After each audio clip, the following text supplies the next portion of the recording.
है भैया? आगे ऑटो जा नहीं पाएगा। क्यों? क्योंकि आगे रोड कच्चा है, पूरी रात बारिश हुई है, चक्कर में कीचड़ ही कीचड़ हो रखी है। तुम तो कह रही थी जहाँ तुम्हारे फूफा ने घर बनाया है वहाँ 35 फुट का पक्का रोड है। अरे तुम चुप रहो ना 2 मिनट, मैं उसे समझा रही हूँ। भैया घर आगे है, आगे चलो। अरे ये तो उतर गया। अरे कोई ना कोई परेशानी जरूर रहती है।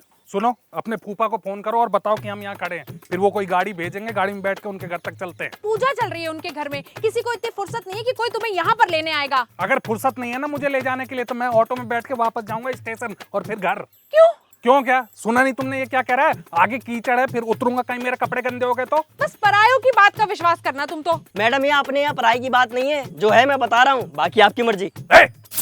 ज्यादा बोला तो टांग टांग रख के चीर दूंगा अभी। अच्छा, दोनों मिलके मेरे ऊपर चढ़ाई बोल रहे हो? अरे क्यों इतनी बात खींच रहा है? अगर चलना है तो चल, नहीं तो वापस जा यहाँ से। तो वो तो मैं कह ही रहा हूँ, लाओ मेरे पैसे दो, मैं जाऊँ। पैसे दे दूंगी लेकिन 50 रुपए काटूंगी। काय बात के काटोगे 50 रुपए? तूने मेरे को फूफा के घर के आगे छोड़ा। ऐसा है मैडम, फूफा होंगे आपके, मेरे नहीं है। मेरी जो ड्यूटी थी मैंने निभा दी, उसके जो बनते हैं मुझे दे दो। नहीं दोगे, डराओगे या धमकाओगे तो 100 नंबर लगाऊंगा, पुलिस बुलवा लूंगा। धमकी दे रहा है तू हमें? वाह, उल्टा चोर कोतवाल को डांटे। धमकी मैं दे रहा हूँ कि तुम लोग दे रहे हो?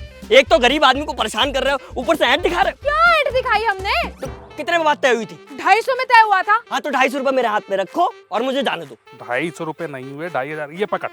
ऐसे कैसे पकड़?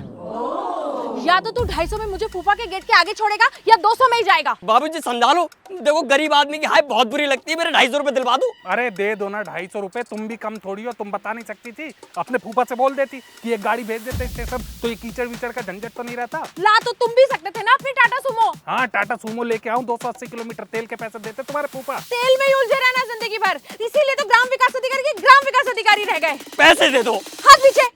पैसे मैं तुझे तभी दूंगी जब तू मुझे फूफा के घर के आगे छोड़ेगा। अरे बाबूजी आप समझा के।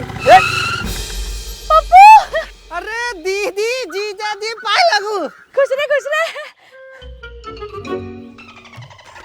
फूफा जी है वो, क्या है कि बाजार जा रहे थे नारियल खरीदने के लिए, पार फिसल गया बीच में, इन्हीं का नारियल है फूट गया। अब टेंशन मत लीजिए, हम इनको हॉस्पिटल लेके जा रहे हैं और फटाक से हॉस्पिटल से यहाँ आएंगे। तब तक आप एक काम करिए, जीजा जी को लेके जाइए घर पे, गरम गरम कचौड़ी बना हुआ है, इनको खिलाइए, है ना? मामला बहुत इमरजेंसी है। हाँ दीदी आ रहे हैं, फटाफट से आ रहे हैं एकदम। अरे तू बैठ स्टार्ट कर। लेकिन कुछ नहीं, मैं नहीं जाऊंगा तुम्हारे फूफा के किराए पर बेस में, समझी तुम? मैं चला, स्टार्ट कर इसे। हाँ जाओ, मत करो अटेंड मेरे फूफा का गृह प्रवेश, लेकिन एक बात सुन लेना, मैं भी तुम्हारे घर वालों के किसी भी फंक्शन को अटेंड नहीं करूंगी, बता रही हूँ मैं तुम्हें। क्या बचपन है, मेरी बात तो सुनो, मैं फूफा को क्या जवाब दूंगी?